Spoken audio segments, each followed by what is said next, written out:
winter shows no mercy. On a night buried in snow, a grieving police officer was stopped by a shivering puppy that could only beg for help. What the puppy led him to revealed terrible cruelty and a quiet miracle that restored faith neither of them thought would survive the cold. Before we begin, tell us in the comments where you're watching from. Do you believe animals carry a purer kind of loyalty than humans? If this story moves you, please like and subscribe for more stories of hope and grace. Snow fell so thick over Duluth that night that the streetlights blurred into pale halos, as if the city itself were slowly disappearing beneath a white, breathless silence. Daniel Harper drove his patrol car without urgency, tires crunching softly over frozen asphalt. At 41, he carried the kind of weariness that came not from long shifts, but from long years. He was tall, broad-shouldered, with a rigid posture that spoke of discipline ingrained too deeply to ever fade. His face was sharply angled, jaw tight, cheekbones prominent, a faint scar cutting through one eyebrow, a souvenir from a younger, angrier version of himself. A trimmed stubble shadowed his chin, more neglect than style. His eyes, steel gray and observant, had once been known around the precinct for their warmth. Lately, they held distance instead. Daniel was not on official patrol. No radio call had sent him out into the storm. He had left his house because silence had become unbearable. Since his wife's death 3 winters earlier, nights like this pressed in on him with suffocating force. Snowstorms always brought the memories back. The hospital hallway, the hum of fluorescent lights, the moment he had stood too still while the world fell apart. Since then, Daniel avoided stillness. Driving gave him motion. Motion gave him escape. The heater hummed, fogging the edges of the windshield, when something small and dark burst from the whiteness ahead. Daniel slammed the brakes. The patrol car skidded slightly before stopping. His heart lurched, trained instincts flaring. He pushed the door open, boots sinking into fresh snow as icy wind cut through his uniform. In front of the car stood a puppy. The dog was impossibly small against the storm, no more than 3 months old, its body thin and shaking violently. Its fur, and a muddy mix of brown and black, clung to its frame in wet clumps, snowflakes collecting along its back and ears.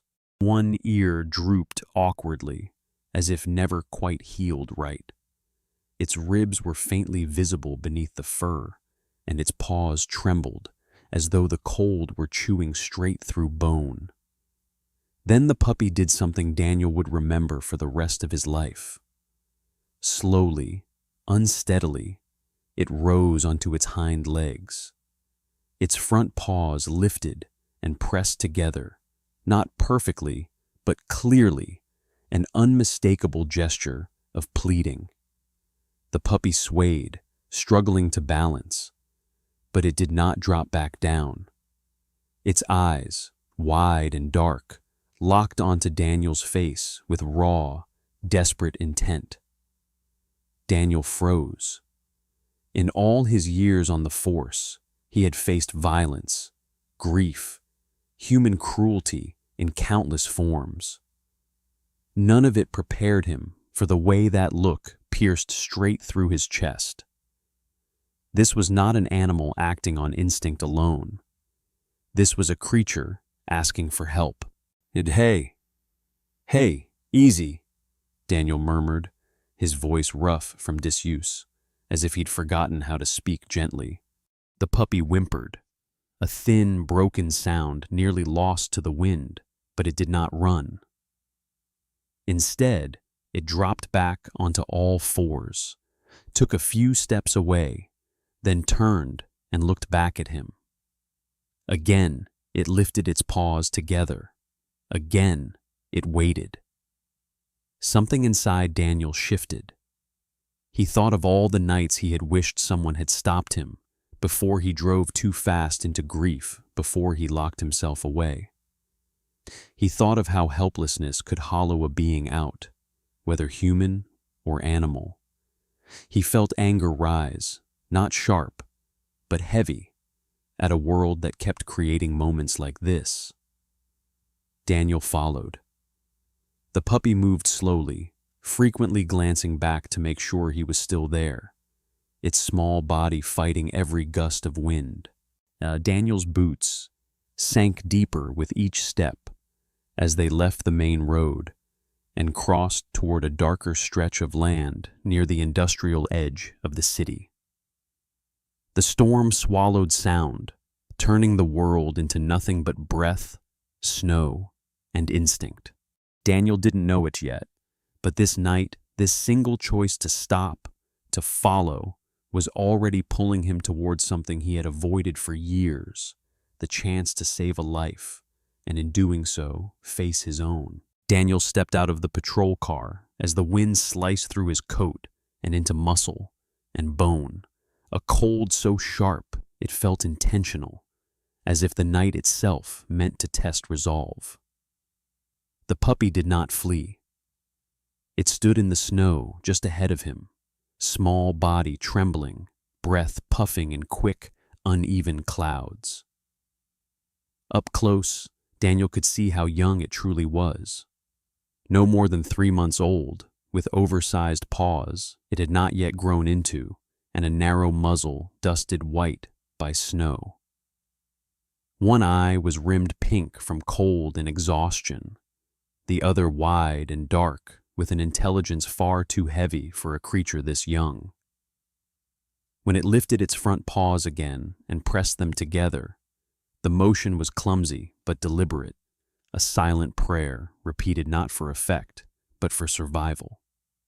Daniel had seen suspects beg and victims plead, but never like this, never without sound, never without expectation of reward. "All right," he said quietly, the words fogging the air. "I see you." The puppy lowered itself back onto all fours, turned, and took several careful steps away before stopping and glancing over its shoulder. Its body language was clear even to someone who had never owned a dog. "Follow me. Hurry." Daniel moved after it, boots crunching through fresh snow that reached past his ankles. He noticed how the puppy slowed whenever he lagged behind, how it waited when his steps grew cautious over ice-hidden debris. That patience learned, not instinctive tightened, something behind Daniel's ribs. Animals learned patience the hard way. They left the glow of streetlights behind and entered a darker stretch of land where the city thinned into forgotten structures. Ahead loomed the outline of an abandoned salvage yard, its perimeter fence half collapsed, the rusted metal ribs jutting from the snow like the bones of something long dead. The air smelled faintly of oil and iron, old industry frozen in place. Beyond it, Daniel could hear the low, hollow sound of wind moving across the ice of the St. Louis River, locked solid for winter, but never truly silent. This was not a place people came by accident. The puppy led him through a break in the fence, squeezing through with practiced ease. Daniel followed, bending awkwardly, catching his sleeve on a jagged wire before freeing himself. Inside, snow lay unevenly over twisted car frames and stacked scrap, creating deceptive drifts and sudden drops. The puppy, now limping slightly, Daniel noticed kept going, nose low, breath coming faster. Blood speckled one paw, bright against the white, and the sight pushed Daniel forward with new urgency. "Easy, kid," he murmured, not realizing he had begun speaking to it like a person. "We're almost there." Aren't we?" The puppy stopped near the center of the yard, beside a shape half buried under snow and shadow. It let out a small, broken sound, not a bark, not a whine, but something in between. Daniel stepped closer, heart pounding, and saw the metal bars. A cage. It was old and poorly welded, the kind used temporarily and then forgotten, now sunk into ice as if the earth itself had tried to swallow it. Inside lay a larger dog, motionless at first glance. She was a German Shepherd mix, perhaps 4 or 5 years old. Her once thick coat dulled and matted, black and tan fur clotted with ice and old blood. Her body was curled unnaturally to one side, restrained by a length of wire twisted tight around her torso and neck. Her ribs rose shallowly, unevenly, proof of life that looked more like habit than hope. One ear was torn, the edge healed badly, and her muzzle bore scars that spoke of repeated blows rather than a single accident. Daniel dropped to his knees without thinking. "Jesus," he breathed. The puppy rushed the cage, yet pressing its small body against the bars, licking at the frozen metal near the larger dog's face. Daniel saw now where the puppy's desperation came from. This was not abandonment. This was punishment. Someone had taken time here. Someone had meant for this to end slowly. The larger dog's eyes fluttered open for a moment, brown, clouded, but aware. They fixed briefly on Daniel, then on the puppy, and something like calm passed through them, as if the presence of her child mattered more than the pain. The puppy whimpered softly, tail low, ears pinned back, its entire body angled toward the cage in a posture of apology and devotion.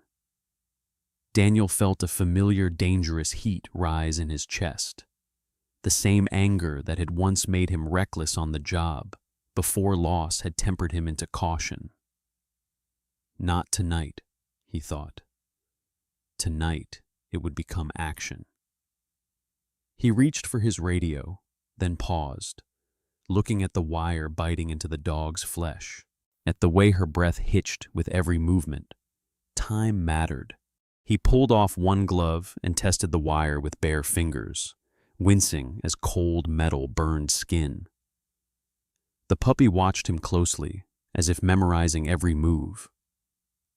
"You did right," Daniel said quietly, though he wasn't sure whether he meant the puppy or himself.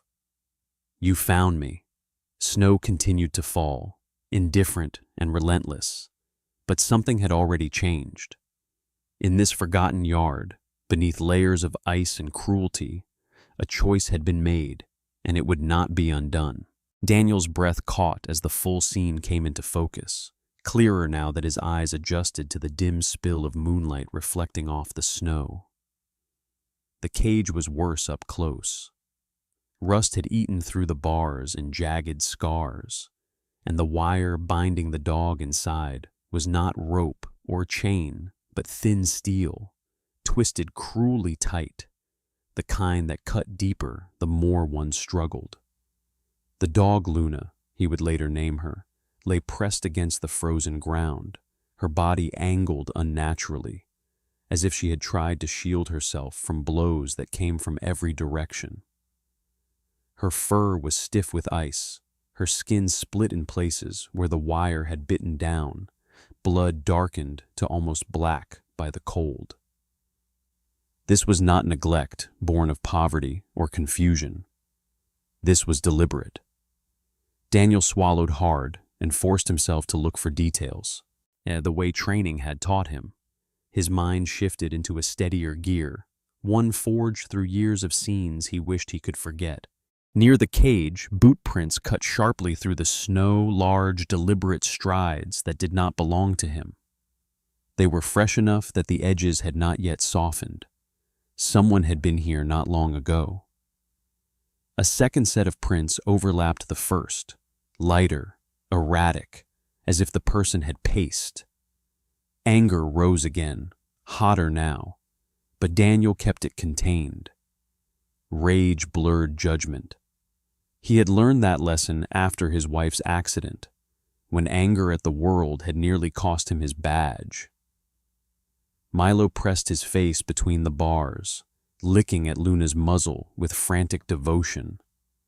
The puppy's small body shook violently, not just from cold, but from exhaustion and fear. Daniel noticed how one of Milo's back legs favored the other, a subtle hitch in his movement that spoke of a kick or a fall. The puppy's eyes never left Luna's face, as if sheer attention might keep her alive. Daniel reached out slowly, palm open, letting Milo see the movement.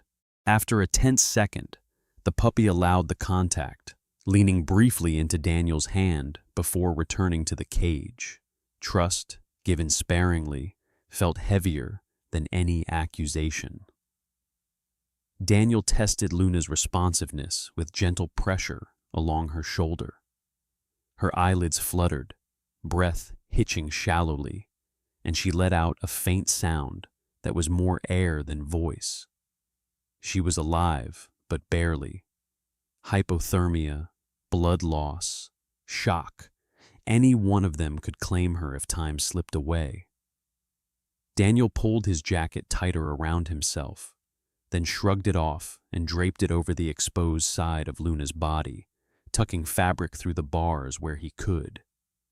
The cold bit instantly through his uniform shirt, but he welcomed the pain. It kept him present. He scanned the yard again and spotted more signs.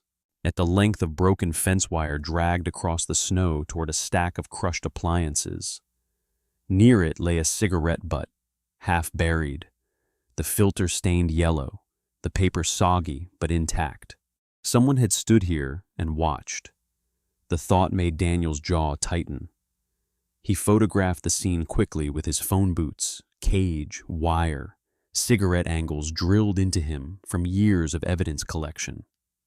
He spoke quietly as he worked, narrating for himself, anchoring emotion to procedure. Multiple injury points, he murmured. Confinement, intent to abandon. The wind shifted, carrying with it the distant hum of traffic and the low groan of ice along the river. This place was close enough to the city to be convenient, far enough to be forgotten. Daniel knew what that meant. Someone local, someone confident the storm would erase their tracks. Milo suddenly stiffened, ears flattening. He turned his head toward the fence line and gave a low, uncertain sound. Daniel followed his gaze and saw nothing but drifting snow. Still, an instinct tightened his grip on the wire cutters he'd retrieved from his trunk. He positioned himself between Milo and the dark, body angled protectively. After a long moment, the puppy relaxed, leaning against the cage again, breath fast but steadying. Daniel cut at the wire carefully, working millimeter by millimeter to avoid tearing Luna's skin further. The metal resisted, shrieking softly with each squeeze. Luna stirred, pain rippling through her in a shudder that traveled from shoulder to tail. Daniel paused, murmuring low reassurance, words chosen less for meaning than for tone. He had learned, long ago, that calm could be contagious. As the wire finally loosened, Daniel felt the weight of what lay ahead settle onto his shoulders. This was not a simple rescue. This was an investigation. Someone had hurt these animals and walked away believing the snow would finish the job. Daniel would not let that belief stand. He reached for his radio at last, fingers stiff, voice steady. Dispatch, he said. I need animal control and a vet unit to my location. Possible felony animal cruelty. 2 victims, 1 critical. The words echoed strangely in the open yard, swallowed by falling snow. Daniel looked down at Milo, who met his eyes with something like relief, then back to Luna, whose breath still came, fragile but present. The truth beneath the ice was ugly, But it was clear, and Daniel Harper was no longer alone with it. Luna stopped moving. At first, Daniel thought it was the snow playing tricks on his vision, the way white erased motion and depth. Then he noticed it, the pause between breaths stretching too long, the shallow rise of her ribs fading into stillness. Panic hit him hard and fast, bypassing training, bypassing rank. He was on his knees beside the cage in an instant, fingers numb, heart hammering so violently it hurt. "No, no, stay with me," he said, voice breaking despite himself. He shrugged out of his police jacket and wrapped it around Luna's torso, pressing his own body close to shield her from the wind. The cold cut into him immediately, sharp and merciless, but he barely felt it. All he could see was her frost-rimmed whiskers, the faint tremor at the corner of her mouth, the wire still biting into her flesh like a final insult. Yet he reached for the steel again, abandoning caution, twisting and bending it with bare hands. Pain flared as skin split along his fingers, blood blooming bright red against white snow. But Daniel welcomed it. Pain meant he was present. Pain meant he was not frozen the way he had been the night his wife died. Milo sensed the shift before Daniel fully understood it. The puppy let out a thin, rising cry, a sound so raw it seemed to tear straight through the storm. He pressed himself against Luna's side, nose nudging her cheek, tail tucked low, body vibrating with desperation. His small chest heaved as if he were trying to breathe for both of them. Daniel glanced at him and saw something that twisted deep inside, this tiny creature fighting terror with nothing but loyalty. "Hey," Daniel murmured, softer now, though his hands never stopped working. "You're not alone. I'm here." He fumbled for his radio, yet nearly dropping it with stiff fingers. "Dispatch, update," he said, forcing steadiness into his voice. "Victim is unresponsive. ETA on veterinary unit?" Static crackled, then a voice cut through. 10 minutes, Officer Harper. Roads are bad." 10 minutes might as well have been an hour. Daniel placed 2 fingers gently against Luna's neck, searching for a pulse. It was there, faint, irregular, like a signal struggling to stay alive. Hypothermia had slowed her body to the edge of shutdown. He remembered fragments from emergency training, things rarely used but never forgotten. Insulation, minimize movement, shared warmth. He pressed closer, wrapping one arm around her through the bars, ignoring the wire scraping his forearm.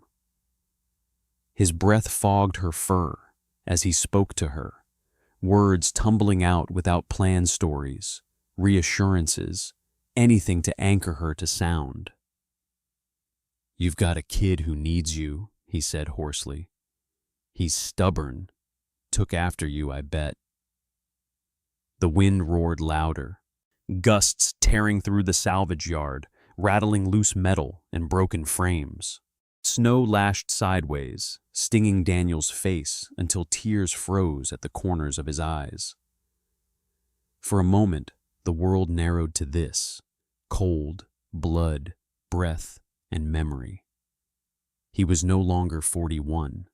He was 38 again, standing in a hospital hallway, hearing the flatline echo down sterile walls, hands clenched uselessly at his sides. That night, he had been too late. That night, he had obeyed every rule and still lost everything. Not again. A set of headlights appeared beyond the fence, cutting through the snow like a blade. Relief hit him so hard his vision blurred. A pickup truck slid to a stop, and a woman jumped out, moving fast despite the ice. She was in her late 30s, medium height, athletic build, bundled in a dark insulated coat marked with reflective stripes. Her dark hair was pulled into a tight braid that swung against her back as she ran, cheeks red from the cold, eyes sharp and focused. This was Sarah Klein, the on-call emergency veterinary technician for the county, known among first responders for her calm under pressure and the fact that she had once revived a dog pulled from a frozen lake after 20 minutes under. "What do we have?" she asked, already kneeling, her voice steady but urgent.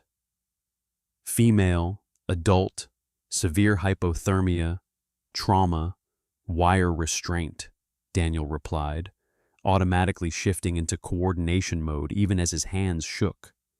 Sarah assessed Luna in seconds, gloved fingers precise, movements economical.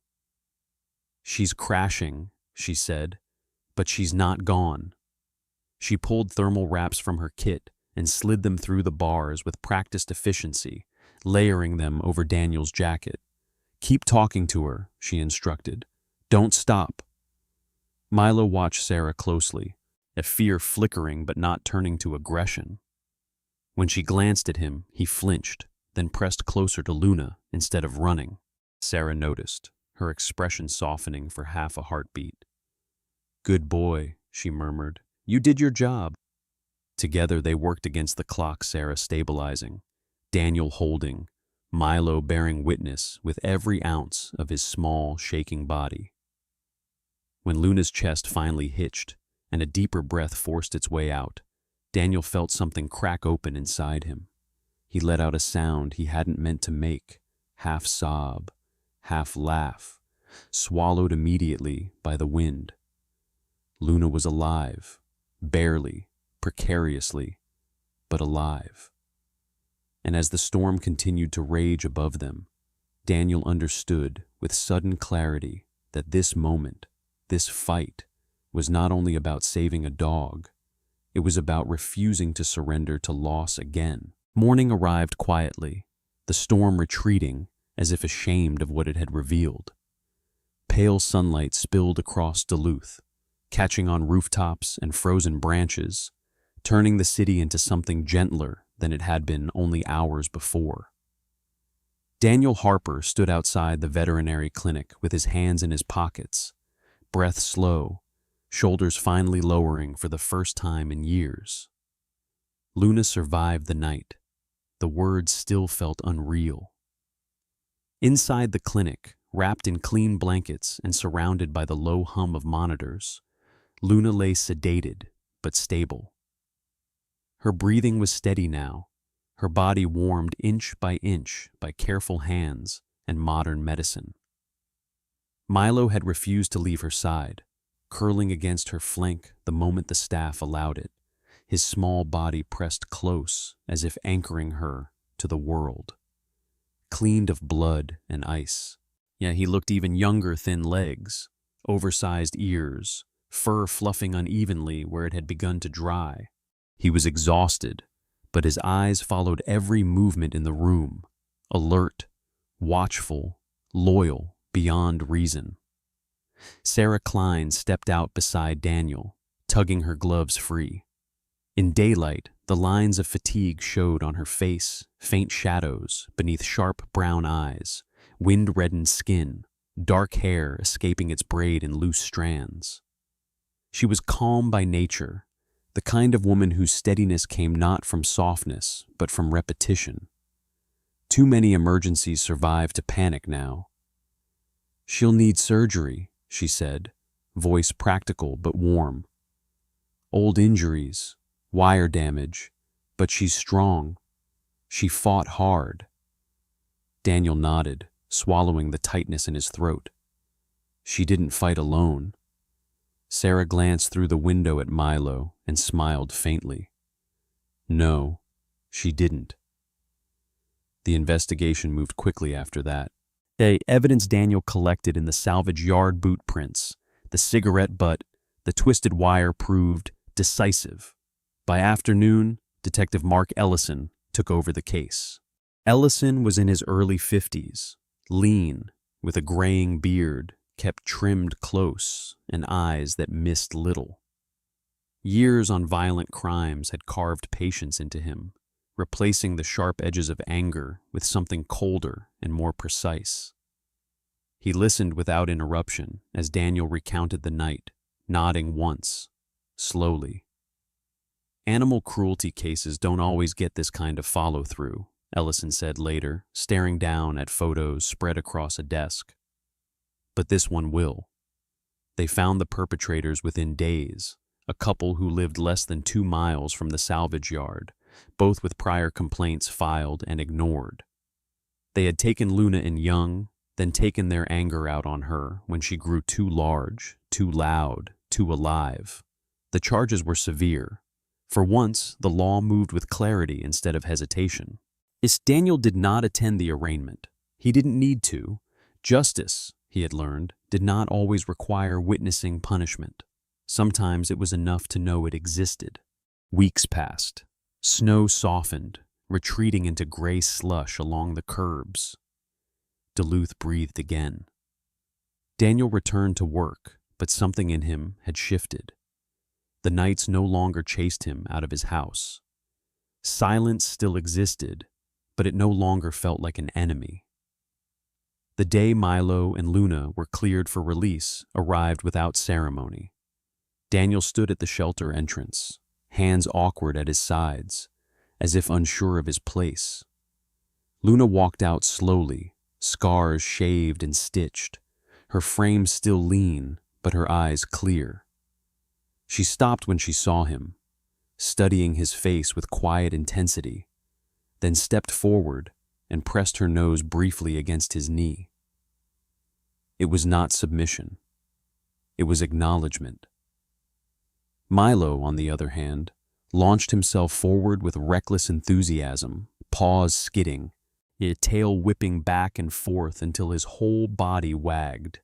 Daniel laughed, a real laugh, sudden and unguarded, and dropped to one knee, letting the puppy climb him like a victory flag. Home came next. Daniel's house had once felt too large for one man. Now it filled itself with sound. Milo discovered the backyard first, racing in frantic circles as if mapping joy itself, while Luna lay down near the porch, watching him with the calm vigilance of a mother who had learned the cost of letting her guard down. The sun warmed the wood beneath her, and for the first time, she slept without flinching. That morning, Daniel sat on the steps with a mug of coffee cooling in his hands, watching them. He felt the weight of that night lift, not disappear, but settle into something usable. He understood then that rescue worked both ways. Saving Milo and Luna had forced him to choose presence over withdrawal, action over memory. The snow melted quietly around the edges of the yard, feeding the earth beneath. Daniel looked at the 2 lives entrusted to him and felt something return, fragile, yes, but real. Hope did not arrive like a miracle. It arrived like dawn, slowly, inevitably. That night in the snow did not look like a miracle. It looked cold, broken, and far too late. But miracles rarely arrive with light or music.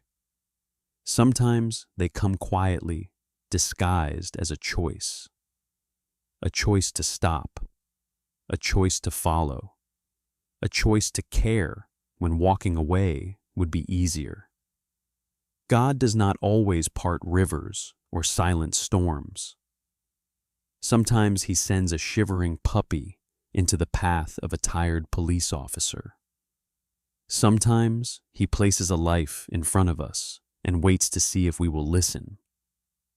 In our daily lives, we may never stand in a blizzard or cut steel wire with bare hands. But every day we are given moments just as sacred. A stranger who needs kindness, a voice asking for help, a quiet nudge in our heart saying, "Don't ignore this." If this story touched you, now let it be a reminder. Your compassion may be the miracle someone is praying for today. Please share this story with someone who needs hope. Leave a comment below and tell us where you're watching from. We would love to hear your voice. And if you believe in stories that heal, protect, and remind us of God's quiet presence, subscribe to the channel so we can continue sharing them with you. May God bless you and your family. May He keep you safe, warm, and never alone, even on the coldest nights.